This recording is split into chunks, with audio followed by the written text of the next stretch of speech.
Overseer's log, south of Vault 76. I knew this wasn't going to be the Appalachia I remembered, but... mutated animals, haywire bots, and... no people so far. We have to be ready to rebuild.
3 sets of 12 reps. Let's see. Dumbbell bicep curls, tricep extensions, and back extensions, yeah. Little peeve about the lack of proper equipment. No bother. Chin up. Only 8 more luxury coffins to make quota in backwoods. I mean, flatwoods.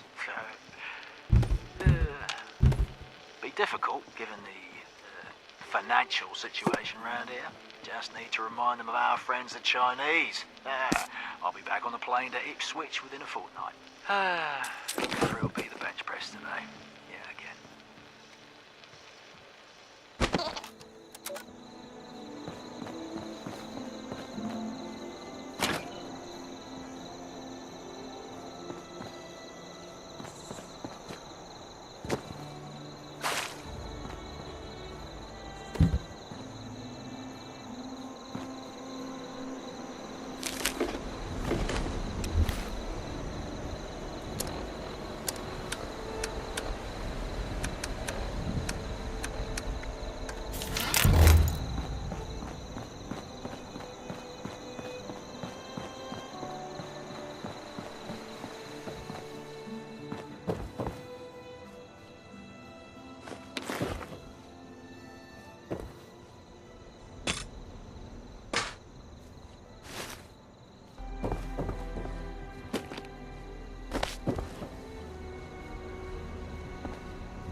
I pressed the button.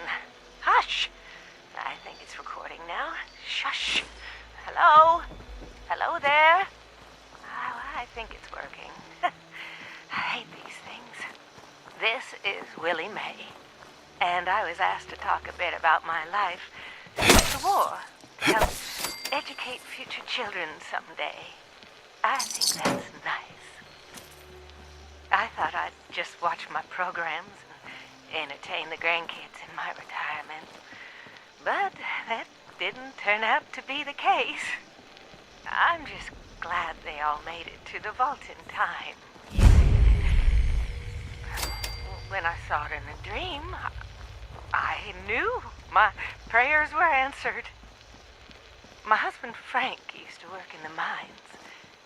Just a bit before the war, there was news of tremors, and he didn't come home.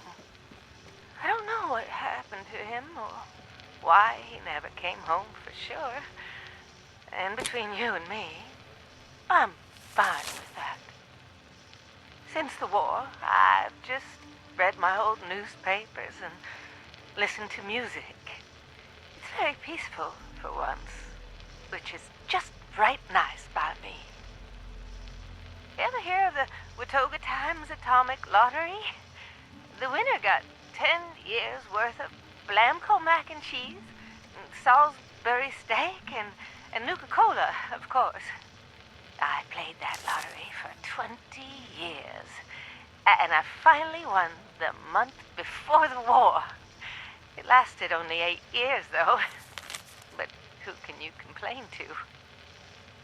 By the time it ran out, I had heard the responders' radio broadcast, so I went out to find them and get supplies. Bless their hearts. Well, I'm going home now. For a bit anyways. How do I turn this thing off? Oh, blast these things. Not this button. Not this one. Oh, oh, here it is.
bring you the final...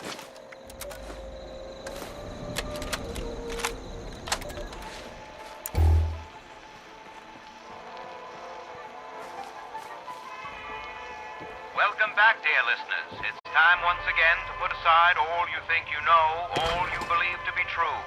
Time to open your mind to the strange, bizarre, and sometimes terrifying world that exists in the shadows and fringes of our own, where myth, legend, and rumor are made real. Yes, it's time for more thrilling tales from the West Virginia hills. Tonight's episode, Who Goes There? The Strange Encounter in Flatwoods, is brought to you by Sugar Bombs, the breakfast cereal with explosive great taste and 100% of the recommended daily allowance of sugar. Get your morning started right with Sugar Bombs. Our tale begins on a fateful night when a young pioneer scout, Fred Fisher, finds himself in quite the predicament, having taken a spill and fallen into a dark place.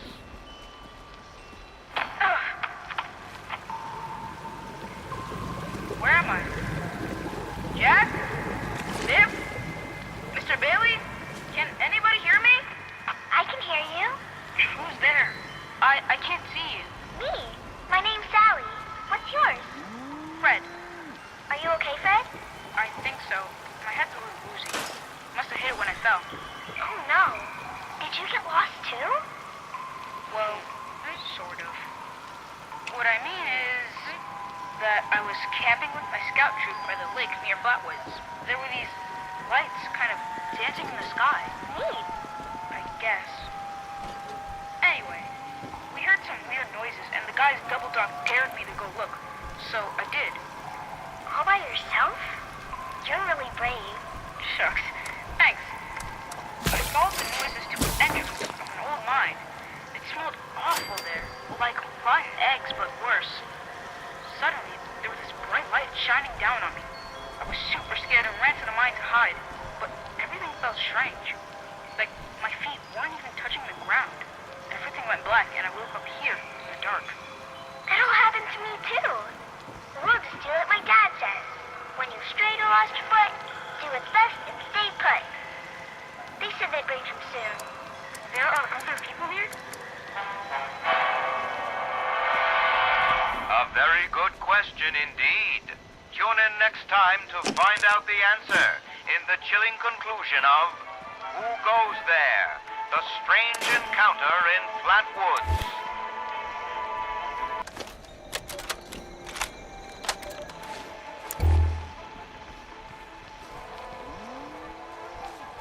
Tonight, we bring you the final chapter of Who Goes There? The Strange Encounter in Flatwoods. In the last episode, Pioneer Scout Fred Fisher met a curious girl named Sally while hiding in the dark. But, as it turned out, they weren't alone. There are other people here? Yeah, they probably just went to get more food. They'll be back soon enough. You can wait with me, and they'll give you food, too. You just have to do what they want. What do you mean? When they want to play games with you. Games? What kind of games? I'm still learning the rules. Mostly, they're kind of boring, and only hurt when they use the needles. Needles? Yeah, you know, like at the doctor. This doesn't sound like any game I know. It sounds downright awful, and these people sound really bad. We have to get out of here. No, stay put, stay put, stay put, stay put. Okay, stop screaming. Ah, the light. It's so bright. That's where they come in to bring food when it's time to play.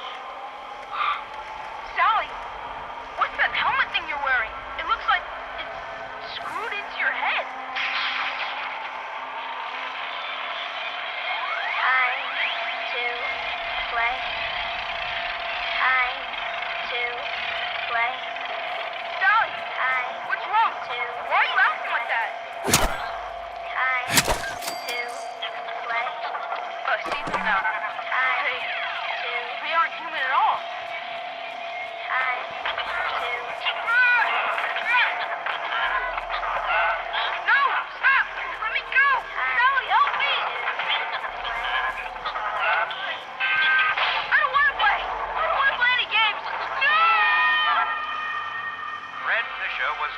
days later, wandering by the river outside Flatwoods. He was disoriented but unharmed, save for 2 small wounds on each temple. To this day, Fred is convinced his strange encounter was real, and even continues to search high and low for a missing girl named Sally, whom he swears he met. So I leave it to you to decide, dear listeners. Was this simply the wild imagination of a frightened boy lost in the woods? Or was Fred Fisher in fact abducted by brainwashing aliens from outer space? Be sure to tune in next week for another thrilling chapter of Tales from the West Virginia Hills.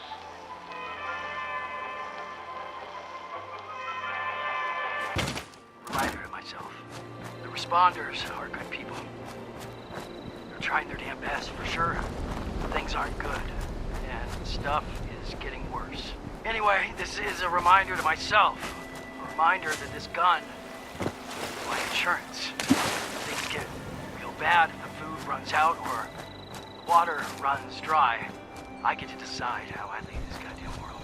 I'm not gonna let myself suffer. I'm not gonna die hungry and alone. I can't.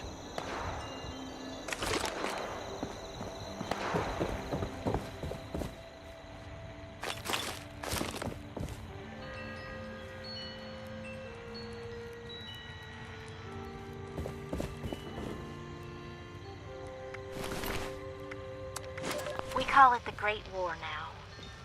It's not been long, and things have been rough. Welcome to Survivor Stories. I'm Dasa Ben-Ami, a responder. I've been working with the responders for a couple of years now. I'm from Charleston originally, so it was easy to join up. What wasn't easy was the work. Rebuilding Appalachia from the rubble while survivors flock to us regularly from all over. So many have come and gone. Their stories untold, their names lost to time. I thought we should preserve this history somehow. I've decided to ask people to record their thoughts, their stories, anything they want to preserve forever. I'll call this series the Survivor Stories. I'll start with me. I was an anthropology PhD student at Vault-Tec University. Final year. Printing my thesis when I heard the sirens. I thought for sure my father, a Vault-Tec employee, could take us all with him, but only 2 reservations came through. I refused to go. With my little brother, he went to the vault. They could not persuade me, though they tried. In the end, I pushed them inside, and that was it. After that, I went back home to Charleston and, well, survived. Eventually, the responders formed, and I signed up right away. It was so hard. The flood was devastating. Relocating to Morgantown Airport and now Flatwoods has been... I remain optimistic. Been with them now for, I guess 2 years. We have big plans. We can do so much to help. Hi. Dasa asked me if I would talk about, how I got here. She asked everybody, so I said okay. My name's Colonel, and I'm 13 years old. I just wanted to say I'm sorry. I'm sorry for everything. The bombs and the messed up people and the cows with 2 heads, all of it. That was bad. Just While bad. you're I cheated on my here, test. why not grab I a kicked stem Wilkins in the back shins until he or cried. I pushed two? Rosie McCloy down the stairs.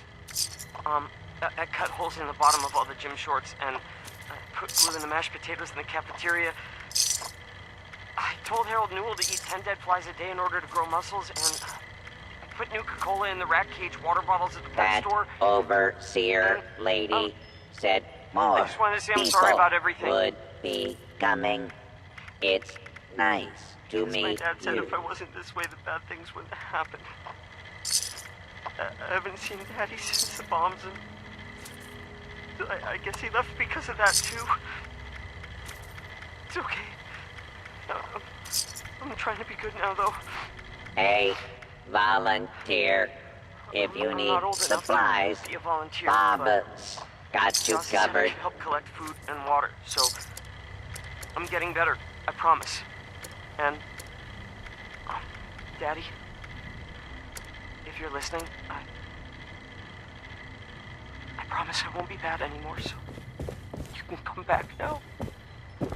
Okay?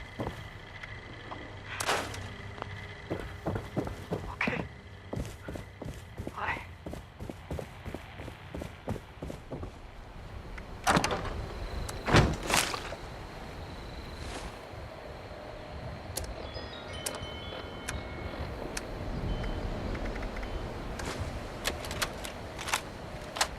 Overseer's log, town of Flatwood.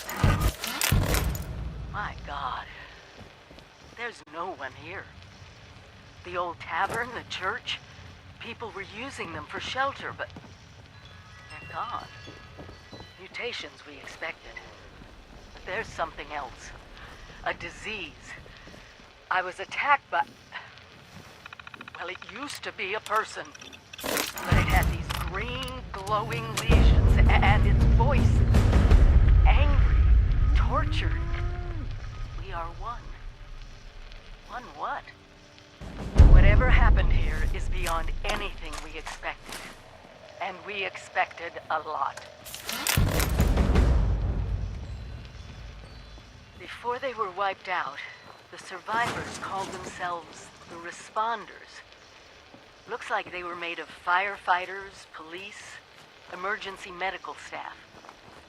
They even have an automated system to teach people about treating water, food, survival. I'm doing their tests, and you should too.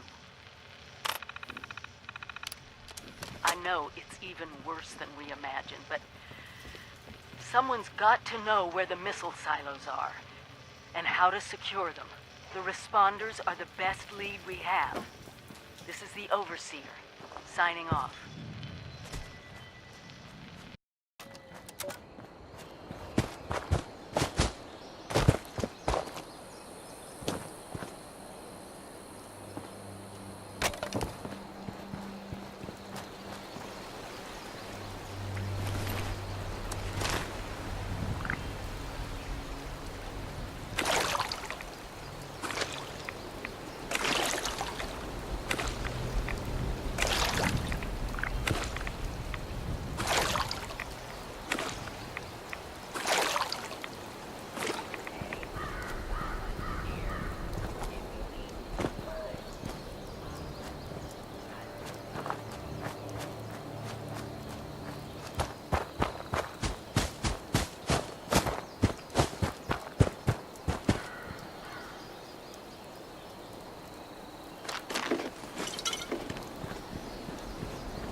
Robert Winters here, born and raised in this very town.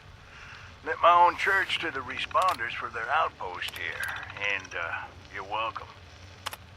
The responders are on a true mission, you see, helping folks through thick and thin, till the heavens open up again and take us all up anyways. When this all happened, I figured like most it was time. This was the end, but it wasn't, was it? We're still here. At first, I thought it was a mistake, that we was missed, forgotten.